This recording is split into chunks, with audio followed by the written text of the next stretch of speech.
Halo YouTube, pahit manis keputusan meniadakan ibadah haji tahun 2020 demi kemaslahatan umat.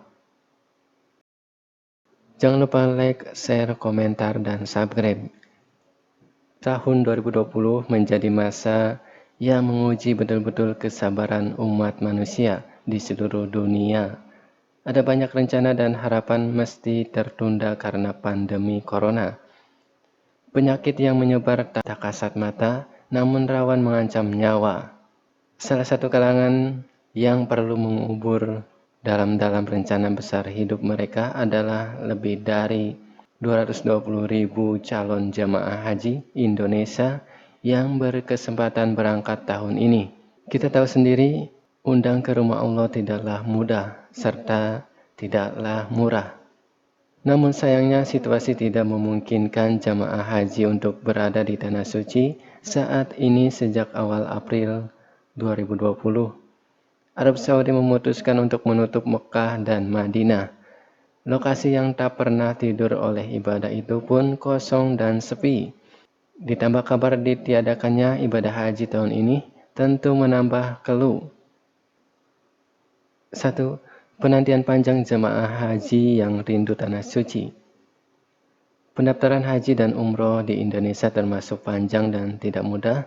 Mendaftar tahun ini bisa jadi berangkatnya 10-18 tahun lagi karena ada masa tunggu. Buat yang bisa membayar lebih, masa tunggunya mungkin lebih pendek.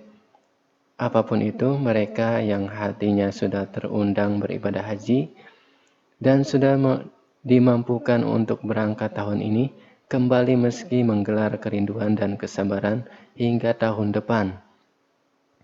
Kadang yang membuat berat adalah memikirkan apakah usia akan sampai hingga waktu itu tiba. 2 modal berangkat yang diusahakan dengan keringat dan darah. Tanpa pandemi sudah banyak kisah dan kisruh biaya pergi haji yang kita dengar. Ada yang digelapkan, ada yang sudah dikumpulkan dari berpuluh-puluh tahun, padahal biaya naik haji bisa mencapai 35 juta lebih. Namun saat ini pandemi tak pandang bulu melihat semua itu. Semua calon jemaah haji mesti menelan pil pahit kenyataan ini. Meski demikian, dana yang sudah dibayarkan akan dikelola secara terpisah sehingga jemaah haji bisa tetap berangkat ke kloter berikutnya. Selain itu, apabila jemaah membutuhkan uang tersebut, dapat melakukan proses pengajuan penarikan dana. 3. Protokol kesehatan mungkin halangi kesempurnaan ibadah. Melansir dari tulisan Oman Fatur Rahman, Guru Besar Filologi PAH UIN Jakarta, dalam materi haji batal masa pandemi. Dijelaskan dengan baik bagaimana situasi COVID-19 ini tidak memungkinkan ibadah haji dengan optimal. Misalnya protokol karantina 14 hari, sementara ibadah arba'in biasa dilakukan sehari setelah sampai di Tanah Suci.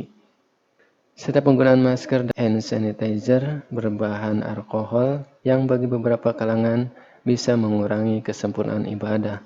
Menurut Menteri Agama Fahru Roji, apapun keputusan pemerintah Saudi nantinya, kita tak memiliki kecukupan waktu untuk mempersiapkan segala hal dengan mempertimbangkan situasi pandemi seperti sekarang. 4. Penundaan demi keselamatan jemaah. Tak hanya jemaah haji yang merasakan kegetiran ini, normalnya hampir seluruh dunia terkena dampaknya. Biro Perjalanan Haji, KBIH, pemerintah Arab serta Indonesia, hingga pedagang kecil di Arab Saudi pun terimbas. Namun inilah kondisi terbaik yang bisa diputuskan demi kebaikan dan keselamatan bersama. Di samping itu, keputusan tidak memberangkatkan jamaah oleh Kemenag ialah karena pemerintah Arab Saudi belum menentukan kejelasan sikap perihal ada atau tidaknya ibadah haji.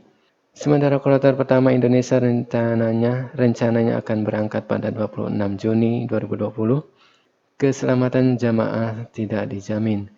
Keputusan meniadakan pemberangkatan haji tahun ini tetap diambil meskipun berat. Pasti ada banyak pikiran dan perasaan berkecamuk saat ini. Namun yakinlah segala tujuan baik yang diusahakan dengan jalan yang baik, dengan izinnya akan diberikan hasil yang baik. Jangan surut semangat kita menanti waktu yang istimewa untuk bisa beribadah haji di rumahnya.